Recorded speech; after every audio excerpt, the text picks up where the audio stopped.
to World of Mixed Martial Arts. We just posted into Discord and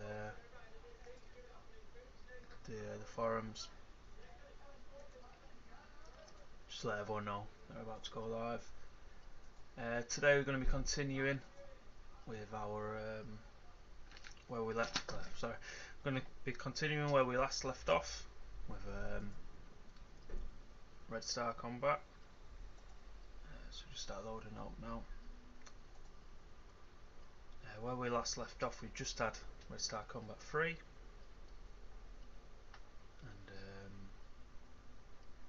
we booked 3 more events, 4, 5 and 6.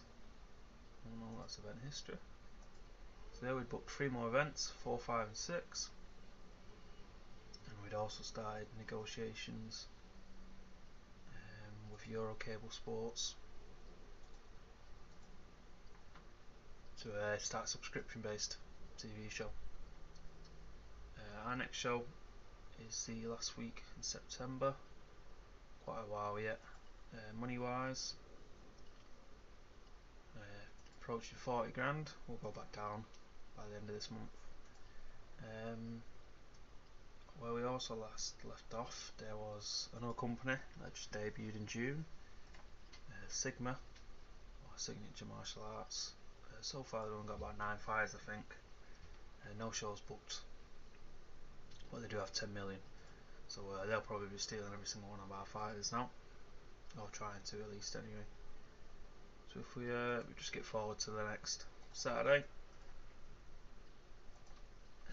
I'm going to look to do at least 2 shows this week. Well, this stream, this YouTube episode, whatever.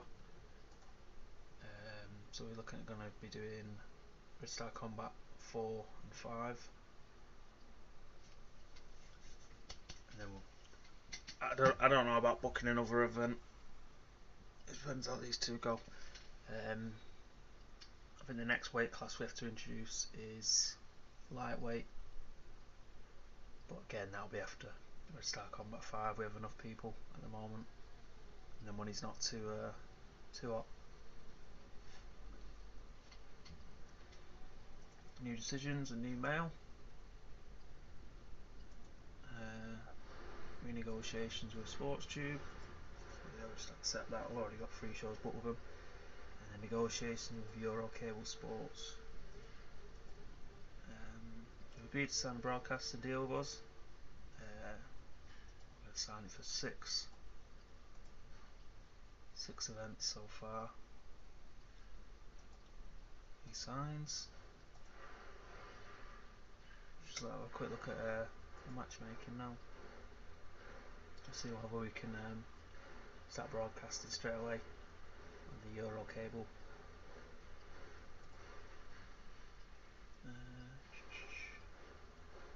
All content they show is exclusive. They have small following coverage, small in Europe, Britain and Russia. Alright, they won't agree to carry it because SportsTube are carrying it. So what we will do for now is we'll keep it with SportsTube. Won't make any extra money at the moment, but it will allow us to build up a small amount of popularity everywhere else.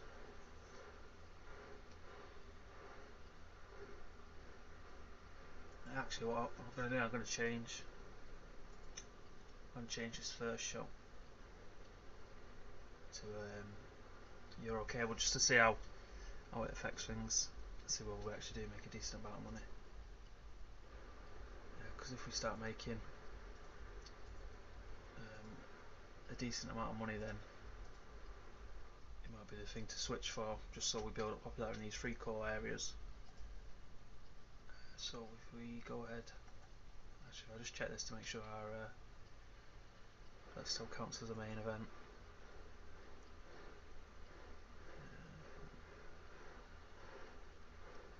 Decent main event, yeah. To the lowest one.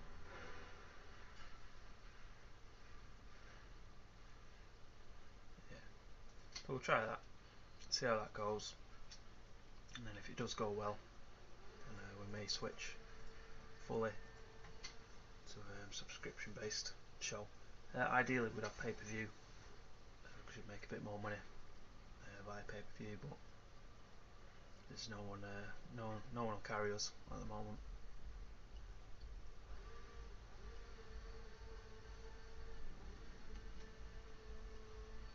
So yeah, so we're looking to do the 2 events today. And, it will be going up on YouTube after, and then there'll also be a write-up on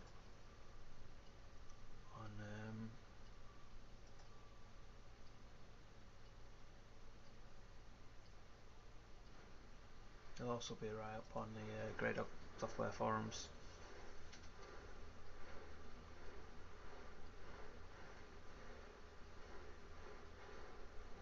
Gone quite slow at the moment, coming through.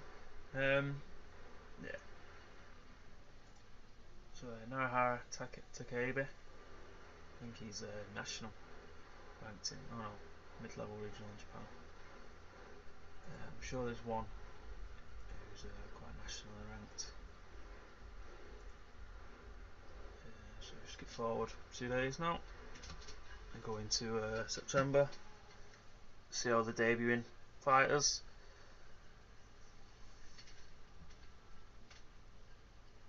We've got 3-0 record as well.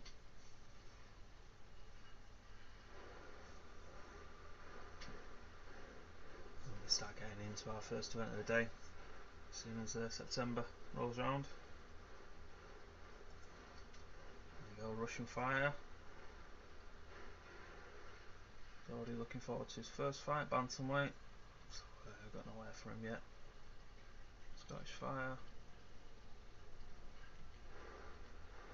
Ooh, Russian economic news. Second boom period over the next 2 years. That's good for us. A load of other new fighters. Indian summer. Unfortunately, doesn't have a face. He's a heavyweight though. One long in Russia. And then Peter Chichigov, another Russian. Unknown light heavyweight.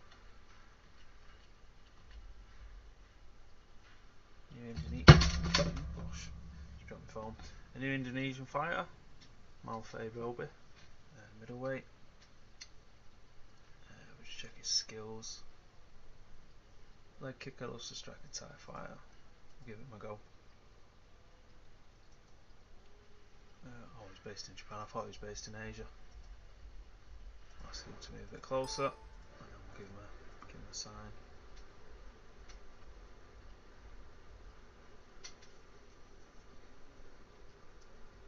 I think I tend to prefer strikers on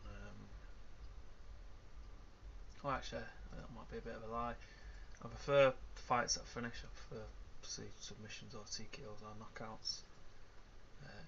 It's always nice to see a head kick knockout in game. And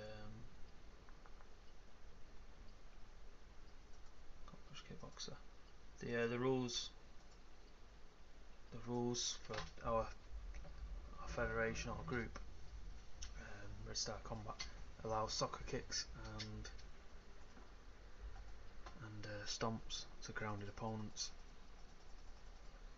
We'll just skip forward 2 weeks now. So we might actually see some soccer kick knockouts.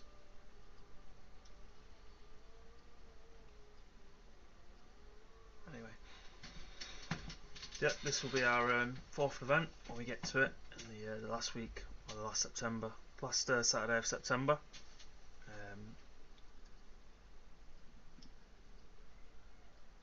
We've got 2 more events booked for October and November so far, and then we'll probably look at like just one in December, and that should get us quite close to getting to mid-level regional.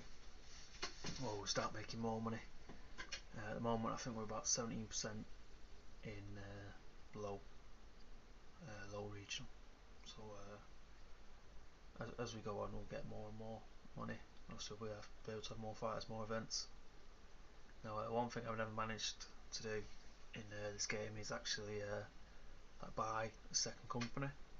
I think throughout my playthrough of British cage fighting in the standard game, Martha Robbie signs. Skip forward another week. There's 2 local shows going on. One for the Monday, week 4 September, one for the Thursday. Yeah, I've never actually been able to buy or take over another company, whether to a simulator directly or to have them as like a subsidiary or an associate company, which basically you just put some of your fighters in. They might not be very popular, and you basically just file them off. So that would be quite nice if we do get to do that eventually with this playthrough. If not, no bother.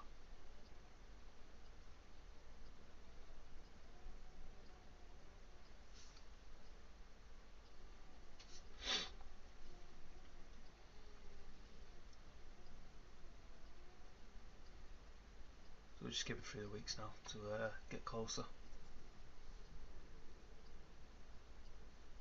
Quinkson Song, I assume that's out of one of his Asian small shows, or there's also a British small local show, first week in October. And what this will do, this will give most of the fighters just that little jump onto popularity in their area. So if we look at, say, this Asian one, WMMA5, so it may not have any popularity in Asia at the moment, but as soon as he wins this one fight he'll bump up. Oh, he's actually on mid-level because he's 2-0, so he might even jump to high at that rate. Skip forward now to Saturday, and then we'll get into our first event.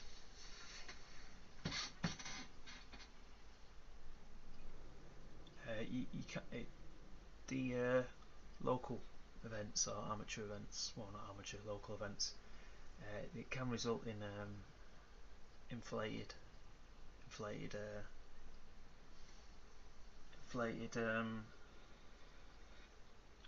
win records, because obviously the fighter they're facing, well, just some random person off the street, so you can get quite an high win streak or quite an high win record without actually facing anyone decent if they don't get signed. Whereas obviously the way like we've done, they're facing actually decent opponents, so they won't get high win streaks, but we'll be facing proper competition. We might also look at trying to open one or two fight camps. I don't think there is any at the moment, or teams. Just look at the teams. Well, there's only 2 at the moment, and neither of them have anyone in so far. But if we just look at our rankings, we might be able to ask like someone like Stafford Lawyer to create his own. Let me just update this, or even someone like James Foster maybe. So we just talk to Stafford and ask him to found a team. I think I better become better now, so I think they have to be a minimum of national before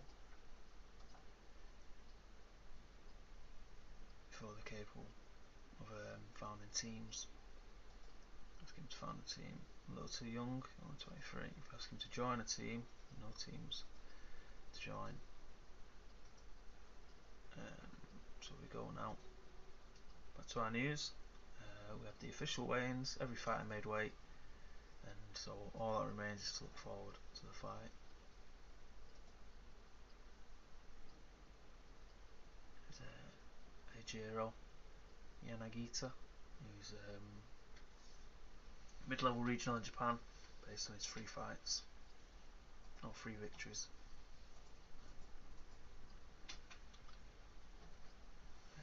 At Shushi Nakajima, moving to Europe, and hopes to get his middleweight career started. We could look at signing him.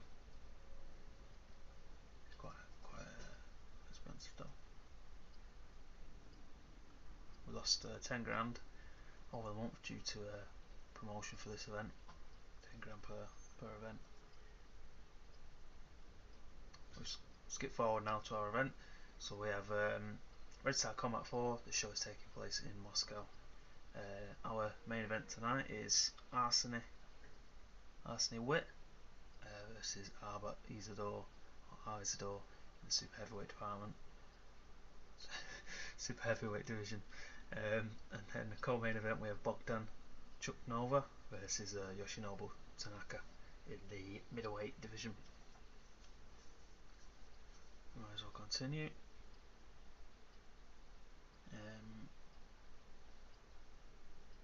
Arseny is making his debut, whilst Isidore has fought once before.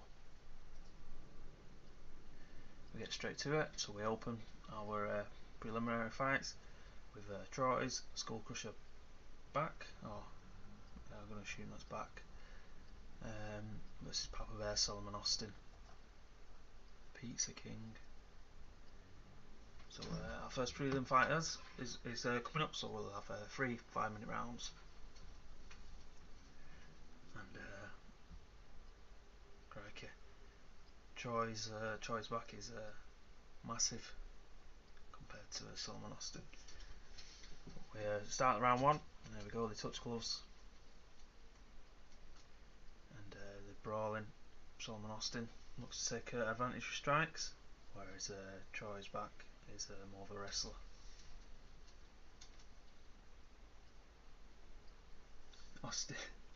Austin's starting to tire already.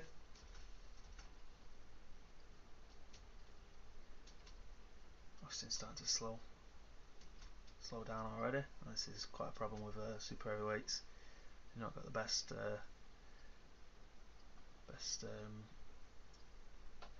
conditioning. Bit of dirty boxing.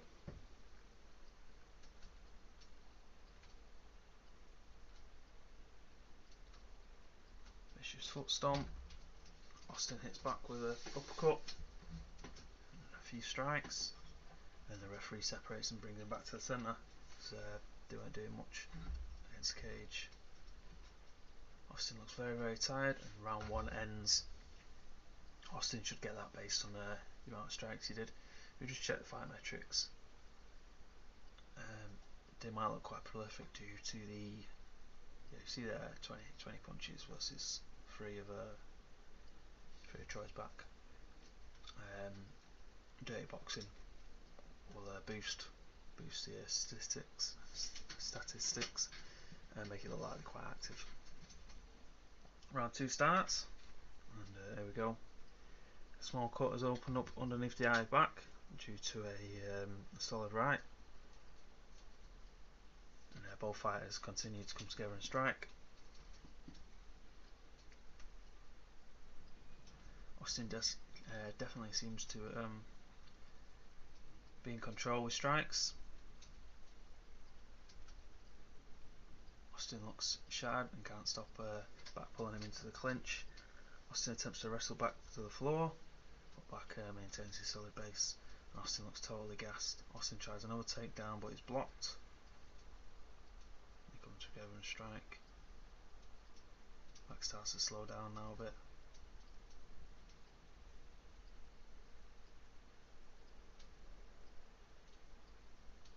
The referee checks the cut on back, but the doctor says it's fine. And then time comes to on round 2. Not much happened that round. Both fighters too tired to do much. Surprised Back hasn't tried to take him down yet, being like 60 pounds heavier, being a wrestler. And Back definitely needs to do something this third round, otherwise he's going to lose to a decision. Third round starts, and The cut underneath backside reopens.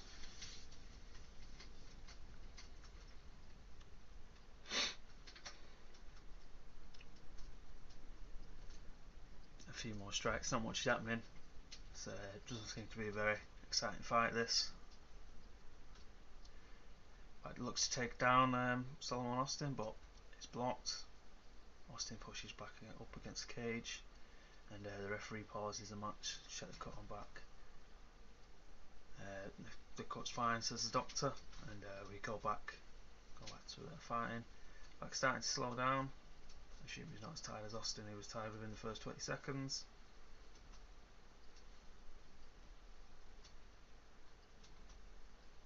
And round 3 ends as they fall into a sloppy clinch. Quite a round. And the ring announcer is now giving the official scores. The judges have scored at 29-28, 29-28 and 30-27. And the winner by unanimous decision is Papa Bear Solomon Austin. The fight was rated as being decent, surprisingly. And Austin definitely won, or definitely outperformed him regarding strikes. The fight was kept standing most of it, or kept standing for all of it even. Post-fight, Solomon celebrates his debut victory and he's looking forward to his next fight. Moving on, we go into our second preliminary fight with the Pitbull Rick Stanley versus the Big Bopper Barry Strachan.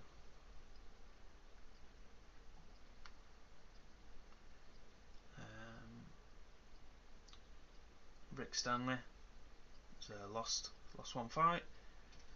This fight is in the heavyweight division, and Barry Strachan is having his debut today. Both similar weight, about 240 pounds. Rick Stanley about 6'2", 74 inches reach versus 5'11" and 73 inches reach of Barry Strachan. Rick Stanley, the favourite as well to win. And we are underway. Both fights come together in a strike. Kickboxer versus the barring brawling Barry Strachan.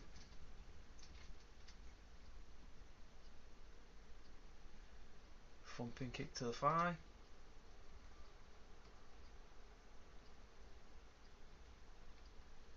Just mostly strikes. Stanley's pulling out quite a few kicks.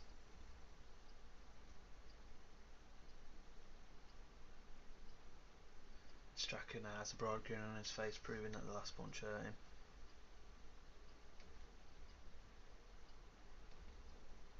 Stanley misses with a left jab and scores with a siphon kick to the legs, and Strachan's starting to breathe a little heavier. Stanley landing quite a few leg kicks this round. I'll say it's a kick to the lead leg.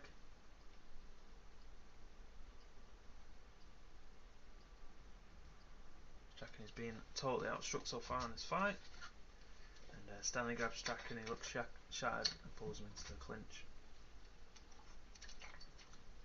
Stanley's trying to push Strachan back up against cage, and he manages it. Strachan takes a knee to the inside of his own knee, a knee strikes to the ribs, a left to the side of the stomach, and Strachan's looking really tired, and round 1 comes to an end. We look at the metrics. Barry Strachan didn't put up much of a fight. He landed 5 jabs as opposed to the 12 from Rick Stanley. He landed 2 power punches, 2 power kicks and 5 jab kicks, and also 2 knees. So that round will go to Rick Stanley, and round 2 starts. Stanley scores with a vicious head kick 10 seconds in, and Strachan's knocked down by that shot. Stanley rushes in to start punching, he pounds away with rights. Strachan's eating some sickeningly heavy shots to the face, and the referee is to jump in and save Strachan. The winner by knockout, or it was a clean knockout as well, is Rick Stanley. And the fight was rated as being decent.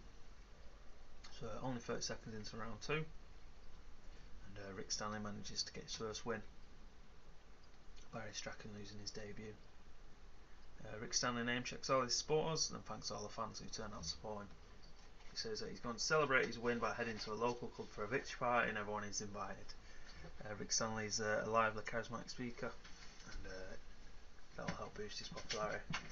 In the third of our preliminary fights, we have Frederick Barncat Laker versus Manalili Lin. This should be a super heavyweight fight. Laker almost 300 pounds, Manalin 4 pounds lighter. 6'3" for Laker, 75 inches reach versus 79 inch reach for Lin, being 6'7". Kickboxer versus wrestling. Frederick Laker, the heavy favourite, but we'll see what happens when round one begins. Lin catches Laker with a right hook and confident, starts going to the pocket.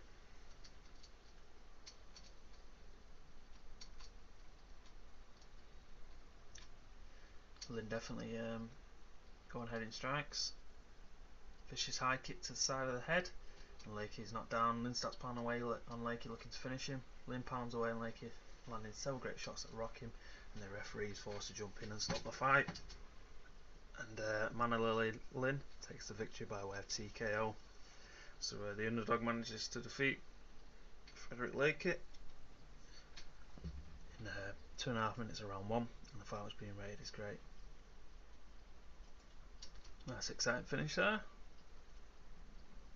He celebrates his debut victory and says he's looking forward to his next fight. As are we.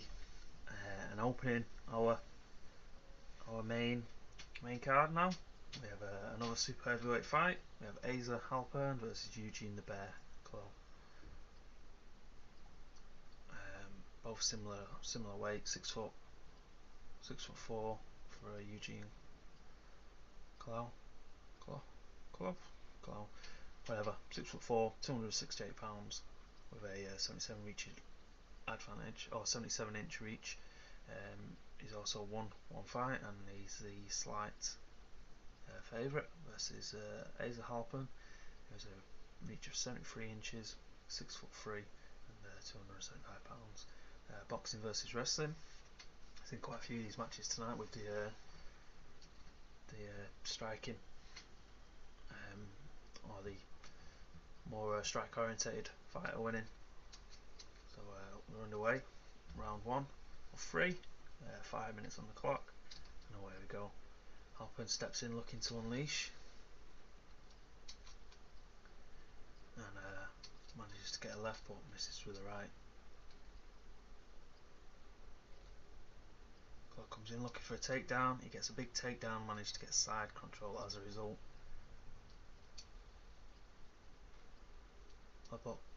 Claw blocks Halpern as he tries to sweep from side control, hooks the leg, puts a knee bar on Halpern. Halpern manages to fight off the knee bar, tries to sweep Clough but he can't, and Clough tries to lock in a Kimura, and the Kimura is fully applied. Halpern has no option but to be tapped out. Eugene Clough wins the victory by way of submission, and with the official result, Eugene the Bear Clough defeats Asa Halpern by submission Kimura in 2:55 of round one. The fight was rated as being great. So our opening match, a nice quick result, and we move on now to the second fight on the main card with George Knockout Laurent versus Elgar. And this is a middleweight fight. No, it's a light heavyweight. Sorry. 6'4", 75 inch reach versus Elgar's 6'4", 80 inch reach. Exact same weight. Mokgar Kung Fu versus Muay Thai. Laurent, the very slight favourite. Round one begins, and both fighters stand and try and trade strikes, but neither land anything damaging.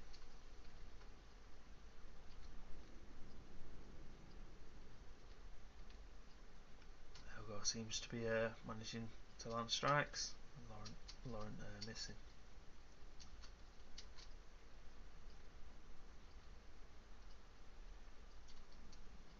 Elgar missing a few strikes now, halfway through round one. Neither fighter seems to be doing too much.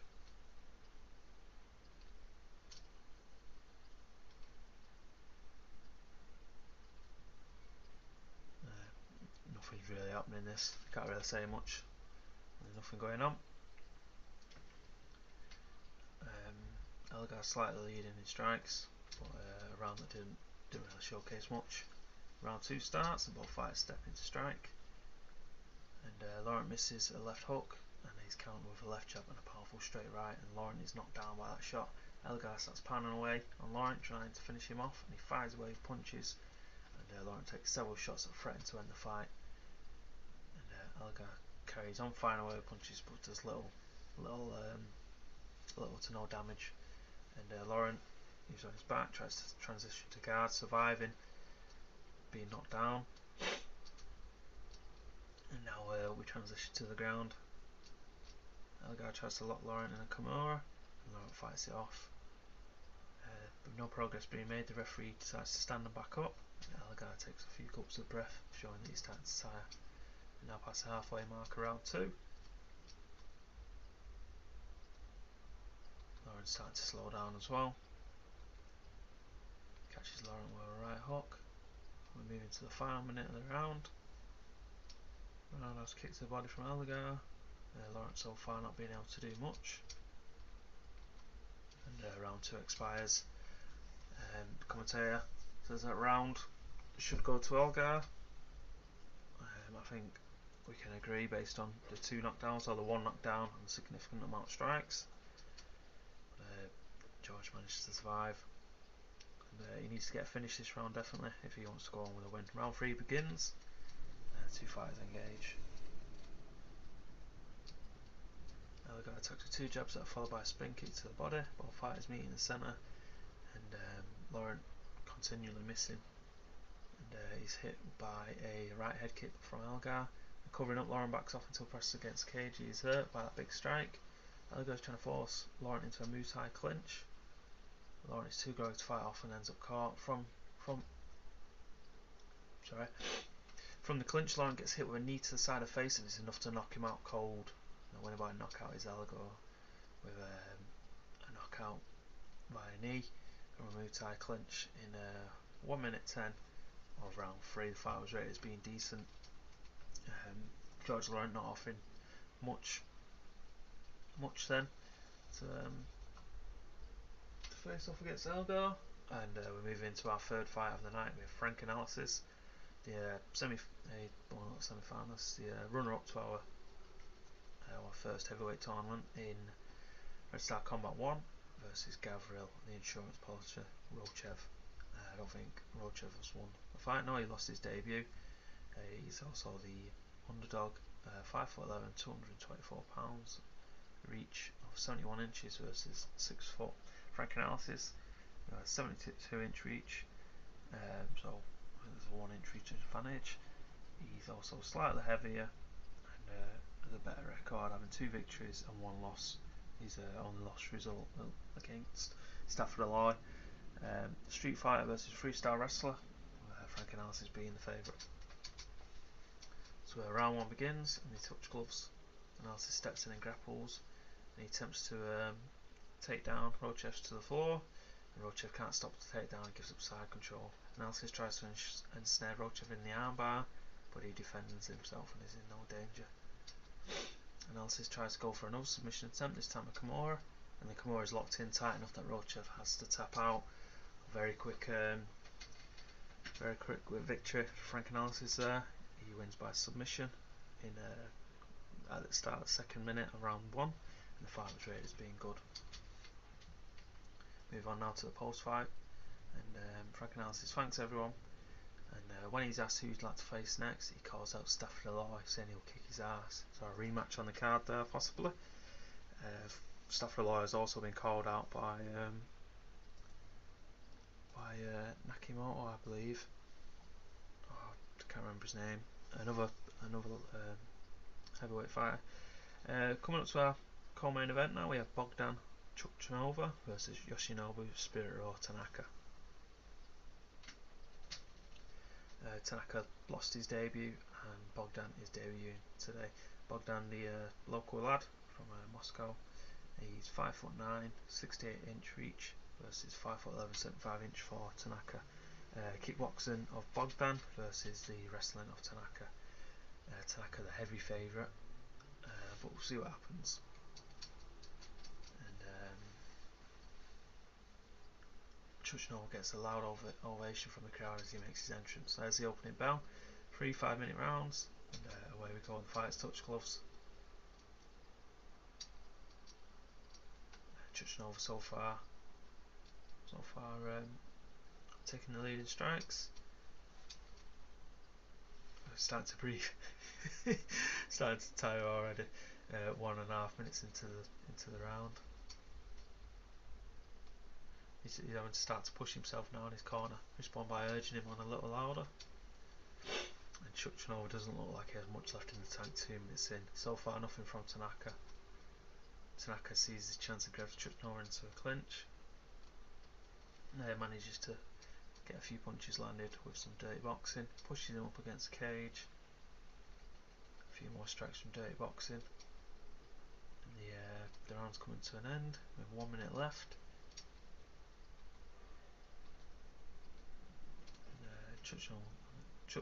Chuchnall at the end of the round doesn't look like there's a lot left to give.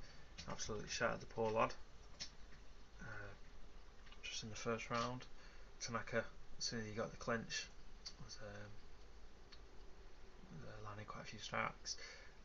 Good effort there. That was a very exciting round to watch. More pleased as the commentator. And Tanaka should win that round based on fights. Tanaka looks very happy with that first round, certainly living up to the position as being the heavy favourite to win. This is going to be a real uphill struggle for Chuchnall from this point onwards. There's round 2 starts, and Tanaka straight away shoots him for the takedown. Chuchnall can't stop the takedown and only catches Tanaka in half guard. Tanaka eats a fast elbow straight to the head and attempts to pass guard. He gets past half guard and gains side control, and tries to catch Bogdan in a Kimura. He manages to get the Kimura. I think this is our 3rd submission of the night. And the Kimura is locked in tight enough that Chuchnall has to tap out. Yoshinobu Tanaka takes the victory by way of submission. The fight was rated as being great. It ended in 2 minutes 8 seconds of round 2. We just check the fight metrics. All the strikes from Tanaka coming in the first round. He had 1 strike on the ground and 1 submission, 1 pass, and 1 takedown. Bogdan pretty much just left it all in the first round. I think he was dead by the end of the round. Yoshinobu in his post-fight interview thanks all his sponsors and also thanks his family, his friends and his supporters. He praises Chuchnall for a tough fight, and as an aside, he's a good talker. He's always going to benefit from being interviewed regularly. And now we go into our main event. Main event featuring Arsene Witt from St. Petersburg versus the Canadian Arber Isidore, or Wild Child. 6'3" Arsene Witt, 76-inch reach versus 6'9", 80-inch reach of Isidore. Isidore 6 pounds heavier. He's a mixed martial artist versus the Sambo of Arsene Witt. Arsene Witt a slight favourite. And the fighters face off with Isidore towering over Witt, and round 1 begins. Isidore lands the left hand and then hits a nice straight right. It lands hard. Catches Witt with a right hook. Blood is visible on Witt. The strike looks to have opened up a cut under his eye. Not even 1 minute into the round yet. Isidore definitely is taking the lead straight away. A jab is wide from Isidore, but then he catches Witt with a crunching right hook. That last blow must have really hurt Witt. He staggers backwards against the cage, trying to cover up as best as he can. And Witt eats a right hook and is barely able to stand anymore. The cage is the only reason he's still upright. Isidore moves in close and creams Witt with a vicious right uppercut, and down he goes. Isidore quickly pounces, looking to rain down punches on the stunned Witt, and he pounds away. Witt is in big trouble and is definitely rocked. Oh crikey. Isidore pounds away with 3 elbow strikes in quick succession, but doesn't do much damage, and Witt tries to transition to the guard, managing to survive being knocked down. Isidore does a few more elbows, but don't seem to be doing much. Witt tries to move into guard, but the ground control of Isidore is too strong. Still pounding away with elbow strikes, but not doing any damage. The lengthy period of the stalemate results in the referee standing them both back up. As soon as he stood up, Isidore misses a jab but then connects with a straight right, and Witt immediately backs up against the cage again, being rocked from another punch from Isidore. Moving to the final 60 seconds of the round, and a huge right hand catches Witt behind the ear and sends him down. Isidore knows it's a golden opportunity and quickly pounces on him, trying to rain down punches. Isidore pounds away, landing several clean blows on Witt in the process, fires away with elbow, but Witt manages to survive again. Isidore actually absolutely dominating that round with power strikes, but not enough to put away Arseny Witt. We just check the metrics. We see 32 ground strikes followed by 8 power strikes on the ground. Absolutely no strikes at all from Arseny Witt.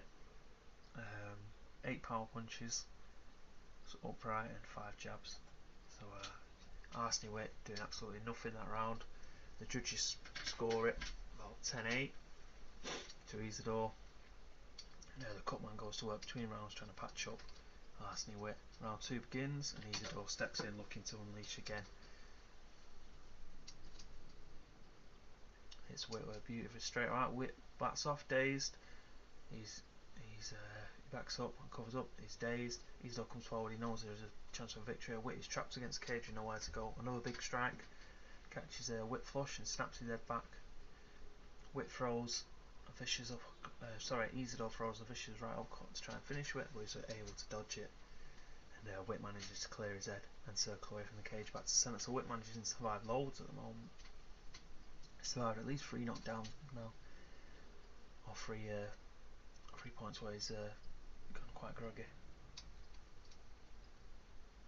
Isidore throws a 1-2, but Witt was equal to it. So far, both fighters aren't showing any form of tiredness. Isidore sees that Witt is wobbling and comes in for the kill. Witt just covers up, leaving on the cage 2 days to do anything but try and survive the next few seconds. We're only 2 minutes into round 2. Another big strike from Isidore, but Witt manages to survive again. Arseny Witt, master survivor, and for the first time Isidore is starting to breathe a little heavier. Manages to catch Witt with a straight right, and Witt starts to stagger backwards again, looking glassy-eyed. Isidore moves into the kill and lands a big right hand. Witt goes down. Isidore starts to unload punches now, and he pounds away with rights. Witt is eating some sickeningly heavy shots to the face, and the referee is forced to jump in and stop the fight. The winner by TKO finally is Albert Isidore. Albert Isidore, or Wild Child, wins by a TKO strikes in 2 minutes 40 of round 2, defeating Arseny Witt. The fight was rated as being good. We just check the metrics for the fight. Significant amount of strikes by Albert Isidore. Arseny Witt offering nothing, but his chin definitely took a good battering. I'm surprised he managed to survive till round 2 actually.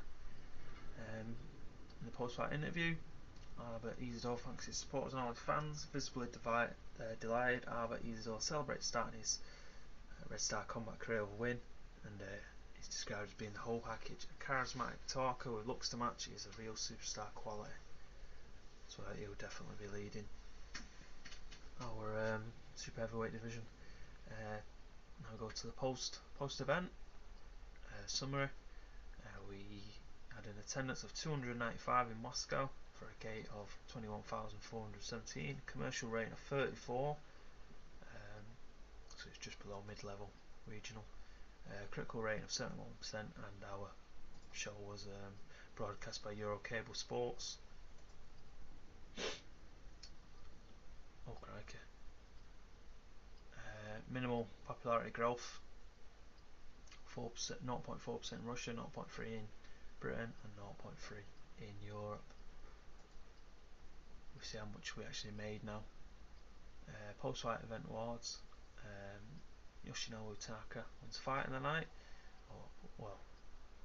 Yoshinobu Tanaka and Bogdan get rewards for fight of the night. Frank Analysis wins submission of the night with his Kimura over Rochev, and Elgar wins knockout of the night with that Muay Thai clinch knockout, knee to the head. We advance now to see how much we actually made. Oh crikey, we made 81,000, so I think that's definitely the way to go then, switching all our events to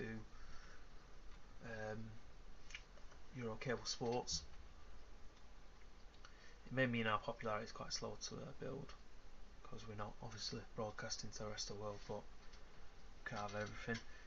So we took 21,000 gate receipts, 10,000 in sponsorships, 77,000 in ads and subscriptions, and 2,000 in merchandise. We spent 16,000 on fighters. Quite a lot of our new fighters are on a base of 1,000 per fight, whereas you look at Frank Analysis, was only $254 per fight. Manila Lin earned 2,600 for his knockout. And then also in expenses, it cost us 30,000 to produce the show, which is not bad at all to say how much money we earned. So with that, I think we can definitely look at hiring more fighters and running more events. What we're going to do now quickly is we're going to switch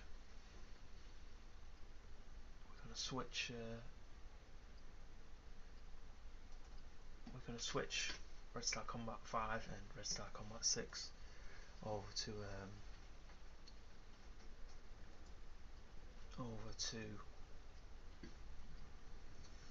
Euro Cable Sports to guarantee we get a bit more money. So we just alter this, get rid of Sports Tube, and then Euro Cable Sports. Save that. Do the same to Star Combat 6.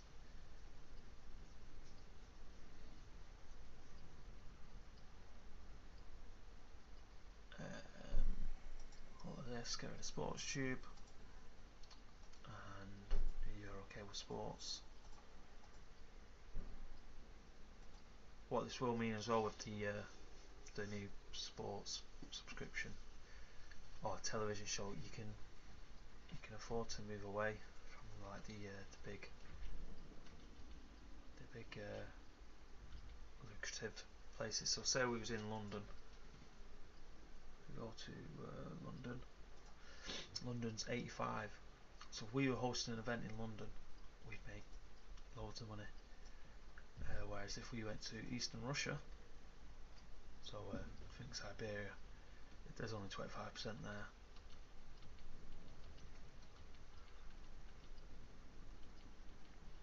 So we wouldn't make too much.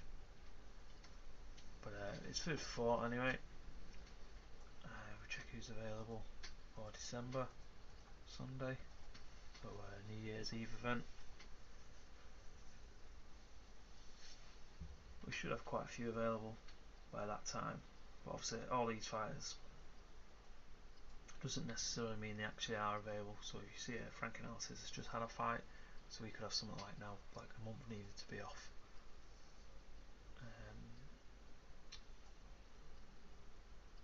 Week 4 is in Moscow as well. If we just look at popularity,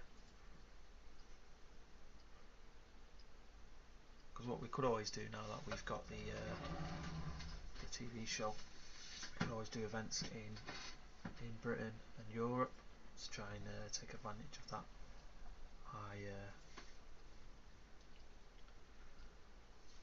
high level commercial ability.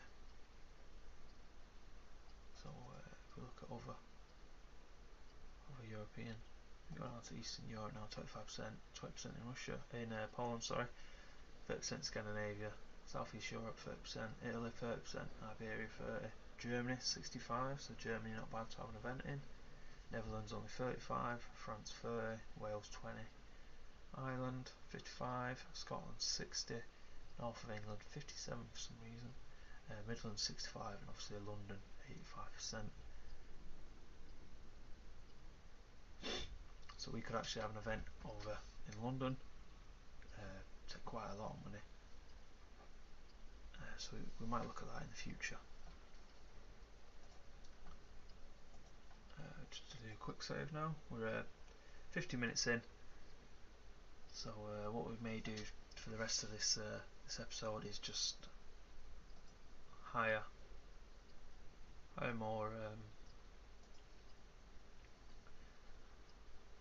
more fighters. Maybe start a new weight division.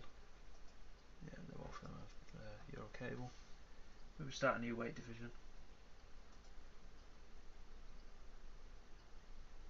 Yeah, we've definitely done well to earn as much money as we did. If we look at now starting lightweight,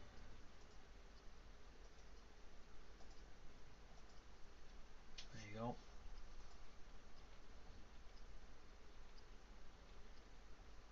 So we should do quite well here. If we now look at fighters who can fight in our lightweight division,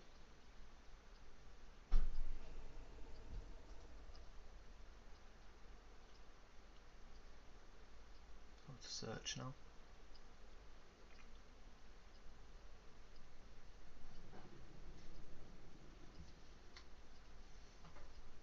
And it eventually loads.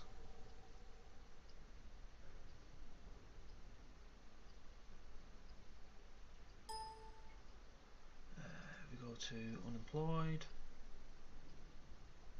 normal weight class is lightweight, and that should be enough. Let's see if there's anyone decent to hire. Look if anyone has a decent name value in Russia.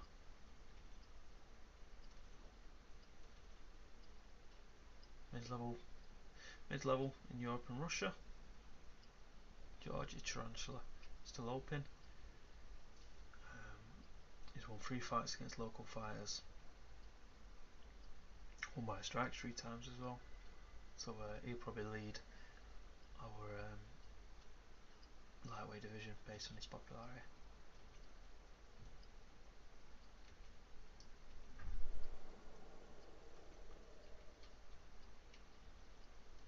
Can possibly get high level regional in British Isles, Cyclone, national caliber kickboxer. So he could definitely do a fight in British Isles.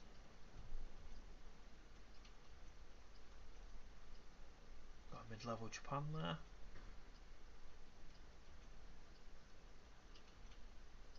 Sean Morrison there, young Sean Morrison.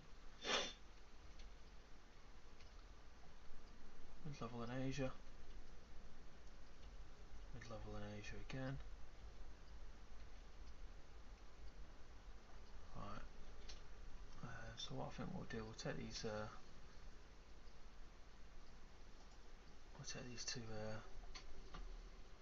Asians, Wei So and Tawfiq Wayama, and then we'll start hiring a few others. National caliber kickboxer. Just go down to generic photos, Asian.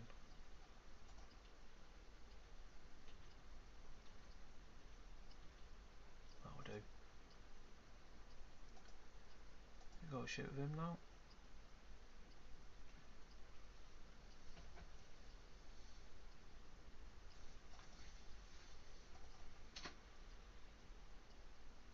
We'll drop this down a bit.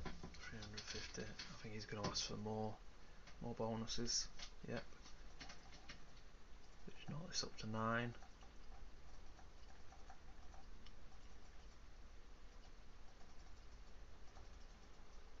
Make an offer. Yep, confirm. 5 years, 8 fights. We offer contract now to Tawfiq Wayama. So with these 2 fights, we could even have an event in China. 5 years, 8 fights. Knock that down to 350. Knock these up to 9%.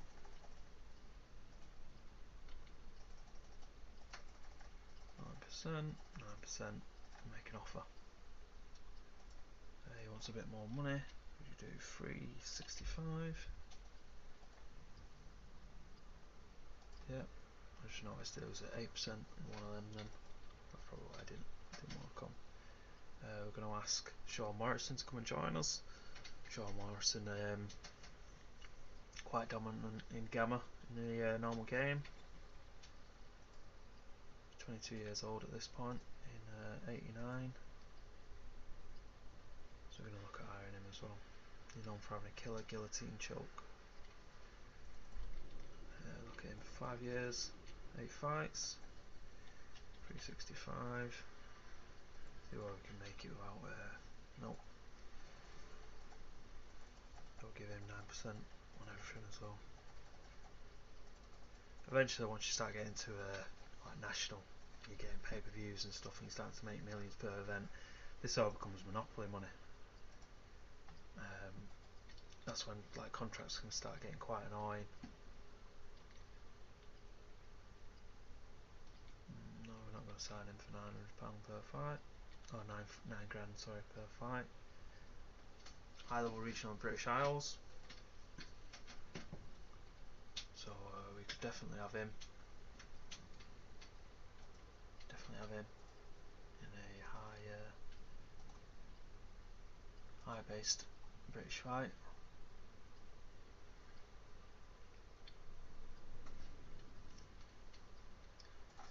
Sign him to a 5-year, 10 fight. Try and get 650. I will knock all this up to 9.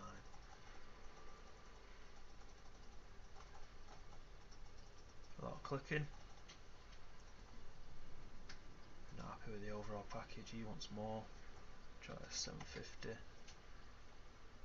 Not happy. So he actually wants more. This is based on him being a high level regional. Jesus Christ, he's a greedy boy. I try 12%.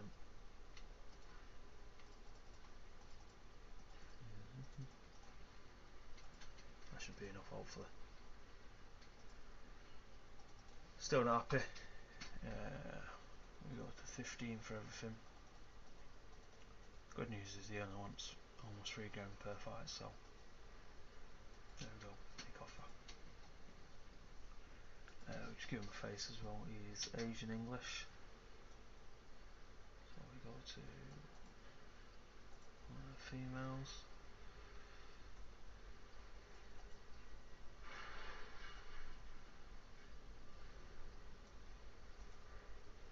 Nice, these ones. Okay, that's good render, isn't it? Asian.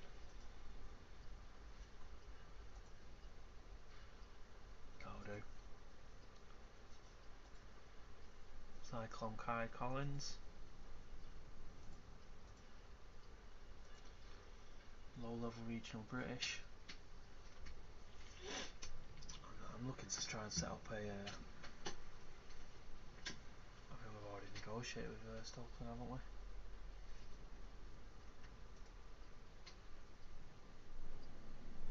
He's got great markability as well. If we give him a quick picture, he's a white Russian. Go to white.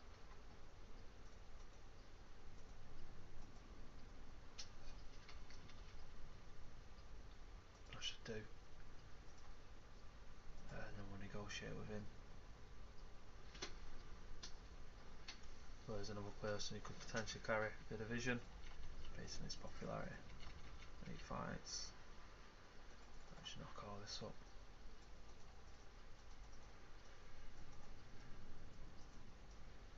You can auto all the contracts or delegate, but we don't really have much money.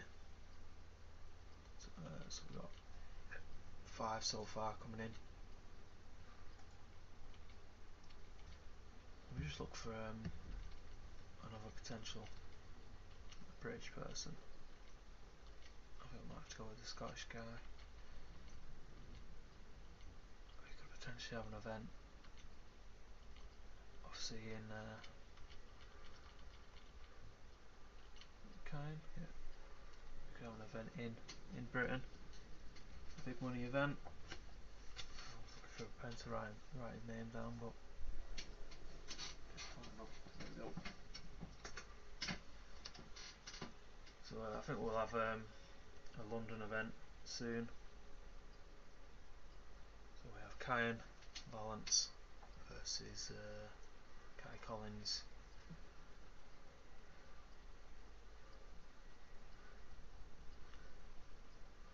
In London at some point. that? View profile. I'm going to have to ask him to come to Russia.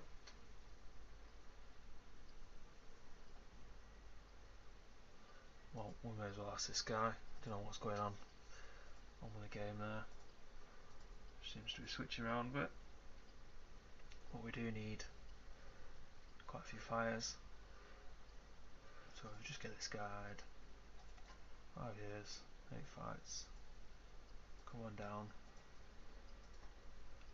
And then higher gain balance or balance. View profile. High level judoka, noted for his high pressure grappling techniques. He's got black and purple shorts as well.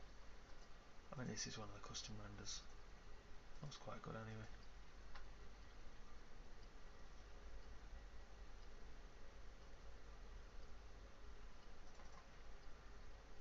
I think once we've got enough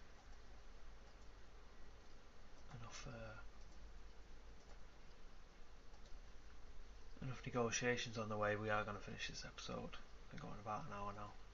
We've got 7 on the go at the moment. We'll ask this guy to come. Mid-level regional in Asia. I'm not going to try and pronounce his name. Indrianto Secchio Nagoro. Come on down. He's going to have some more.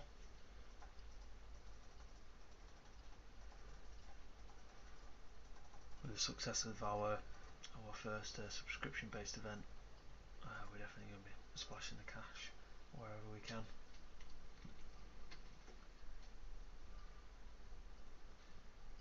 Have Go Yamamoto, yeah.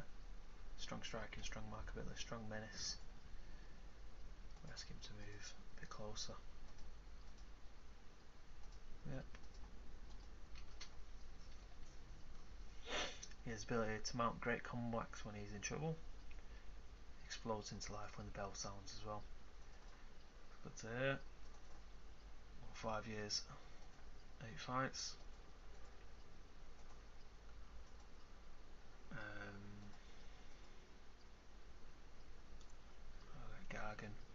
Gargan Bora to come while we can, because he's based in Asia.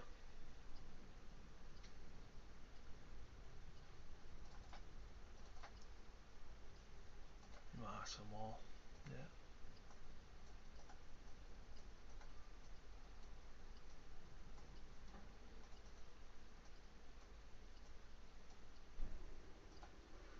And there we go. Should I accept that now?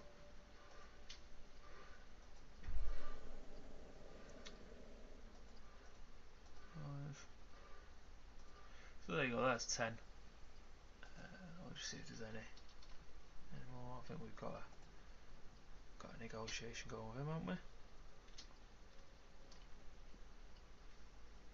we? Yeah, already in negotiations. With Wayne Min.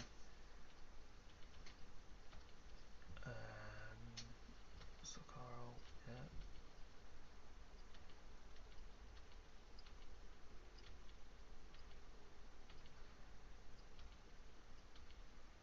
Yeah.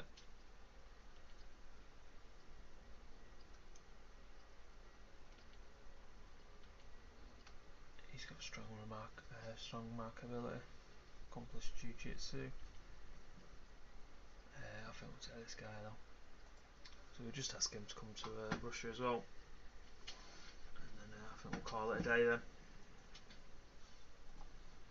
And then move base. Yeah. And then sign him.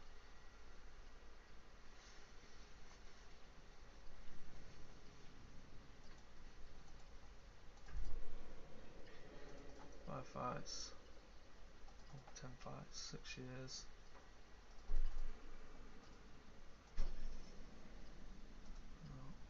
I'll offer a bit more then.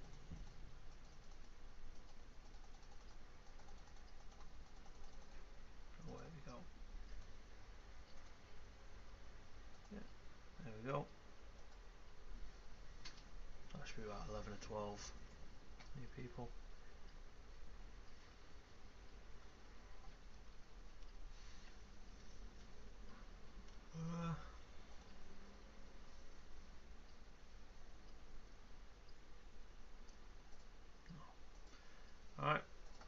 call it a day there.